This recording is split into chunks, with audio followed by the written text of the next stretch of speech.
Sebaik-baik perhiasan adalah wanita solehah.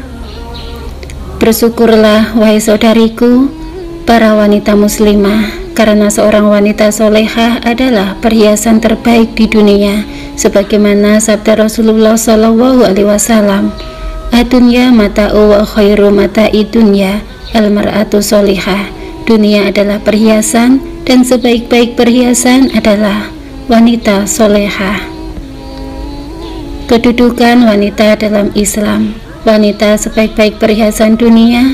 Demikianlah sabda Nabi Muhammad SAW menyebutkan bahwa sebaik-baik perhiasan adalah wanita solehah. Perhiasan adalah barang berharga yang selayaknya dijaga.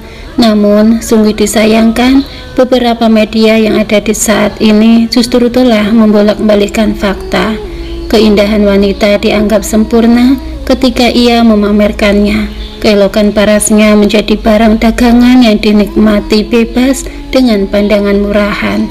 Sadarkah kita, jika sesuatu yang diobral itu rendah harganya, maka mengobrol keindahan wanita tanpa kita sadari merupakan bentuk penghinaan luar biasa. Wanita diciptakan oleh Allah Subhanahu wa Ta'ala dengan keindahannya. Setiap apa yang ada pada dirinya begitu menarik, mulai dari wajahnya, suaranya, hingga gerak-geriknya. Semua yang ada pada wanita, mulai dari ujung kaki hingga ujung rambut, memiliki daya tarik. Dia seperti mutiara yang menarik bagi orang untuk melihatnya. Makin banyak tangan-tangan yang menjamahnya, maka semakin kusamlah ia dan rendah harganya. Islam adalah agama yang sempurna, yang telah mengatur semua yang ada di dunia ini.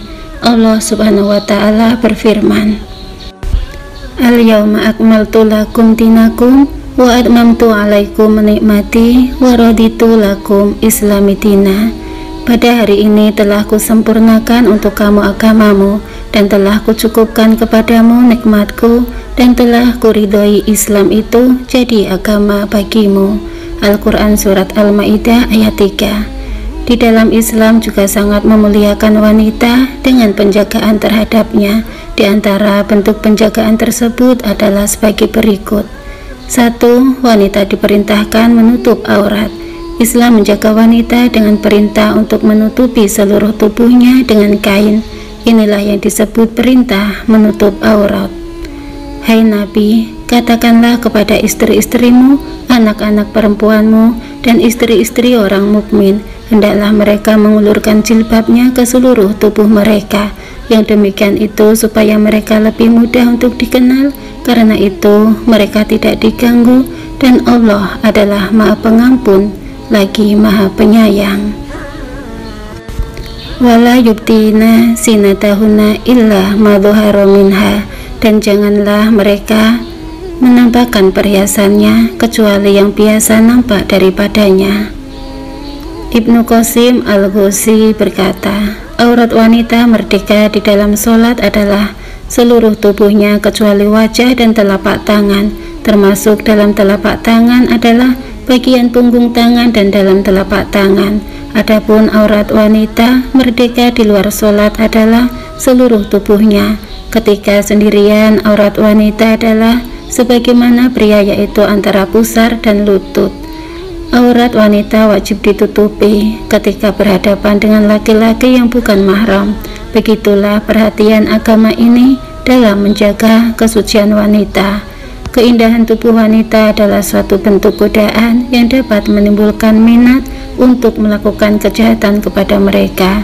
Wanita diperintahkan untuk menutupi auratnya dengan kain jilbab agar kehormatannya terjaga dan keberadaannya tidak akan diganggu. Sebagaimana hadis Nabi SAW, aku tidak meninggalkan satu godaan pun yang lebih membahayakan para lelaki selain fitnah wanita. Hadis riwayat Bukhari. Wanita itu adalah aurat. Jika ia keluar rumah, maka syaitan akan menghiasinya. Kedua, wanita diperintahkan tinggal di rumah tempat yang aman bagi wanita. Allah Subhanahu wa Ta'ala memerintahkan wanita untuk tetap tinggal di rumah.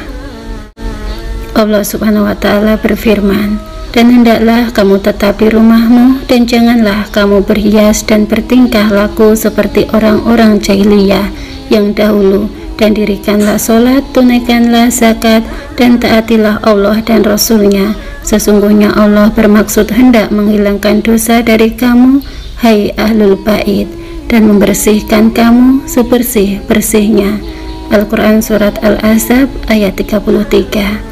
Ketahuilah wahai saudariku, rumah adalah tempat yang aman bagi wanita, sehingga dirinya diperintahkan untuk tetap di rumah dan tidak keluar rumah tanpa ada kebutuhan.